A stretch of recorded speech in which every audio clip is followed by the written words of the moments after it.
I'm going to ask you some questions that are going to show you that I don't know much about biodiesel, but that's the purpose of this video, is for people who also don't know much about biodiesel. Okay, that lighting's not good. Let's go over here. I get a head cold every year this time, and I go to the doctor and I get antibiotics. And this year, when I was getting my antibiotics about a month ago, the nurse came in the room with a needle and she stuck it in my arm and she said, "There, now you've got your flu shot." I was sick. I got the flu. I'm just climbing out from under the rock. There you go. Okay, now, for some reason, there you go, right there. Okay. Great. Okay, can you tell me your name? My name's Rich Cregar. And how do you spell Cregar? C-R-E-G-A-R. And what do you do for a living? Well, I'm on the faculty at Wake Technical Community College in Raleigh, North Carolina. I'm affiliated with the Department of Engineering Solar Center at NC State University. We're delivering a DOE-funded grant called the Clean Transportation Education Program nationally. I also do some other grant projects at Wake Tech, and that keeps me pretty busy. Okay, and so you're an expert in biodiesel. Is that fair to say? Yes, that's probably fair to say. I've been involved with it for many years. Okay, and so let's pretend for a second that I don't even know, I have never heard of biodiesel. What do you tell people that it is? Well, biodiesel is a fuel that can be burned in any diesel engine that is the equivalent of diesel fuel, will run as well or better as diesel fuel, and will replace diesel fuel as a fuel for that engine. Okay, and how is biodiesel different than the diesel gas that I buy traditionally at the gas store?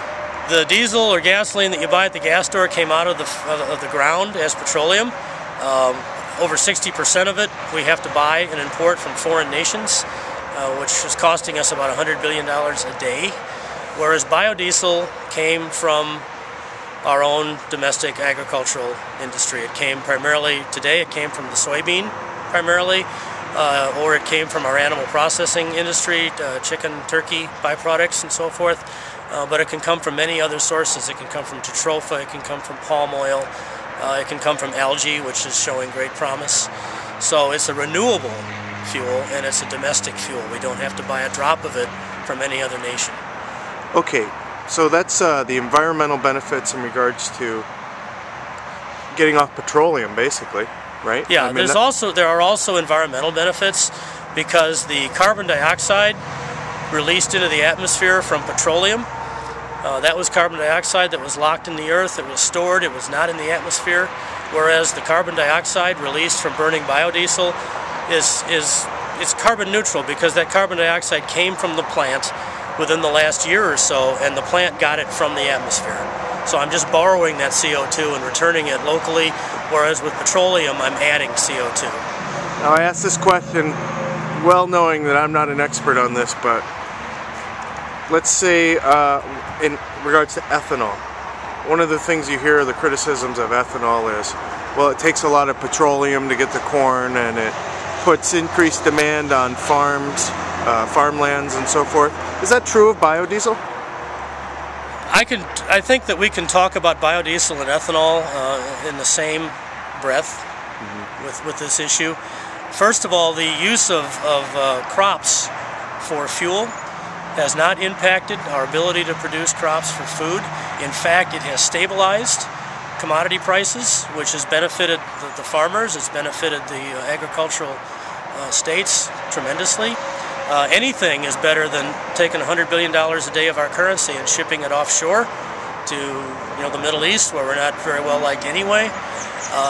But research has shown definitively that both biodiesel and ethanol give us a positive energy output, which means we get more energy from using the fuel than we have to invest in making it. That's not the case with petroleum. Now what about the use of water? Is there a lot of water in the usage and the development of biodiesel? Well, agriculture requires water. Agriculture requires water. There are a whole set of issues there. On the other hand, we don't destroy the water. It falls on the ground and it runs into the streams, and we use some of it.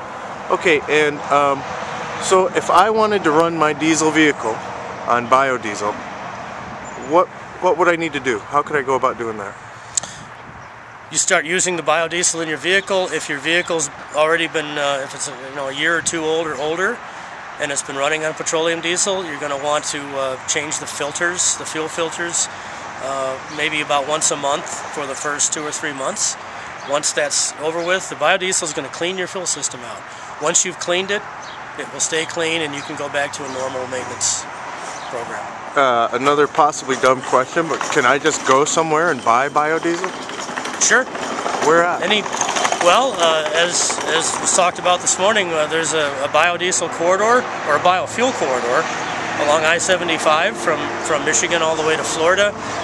You need to find a station that usually they'll advertise it, or you can go to the Alternative Fuel Data Center website, afdc.gov, and they will find a biodiesel station for you on the website, and there's even an app for that. So it's not at every gas station, but there are gas stations that carry it. Absolutely.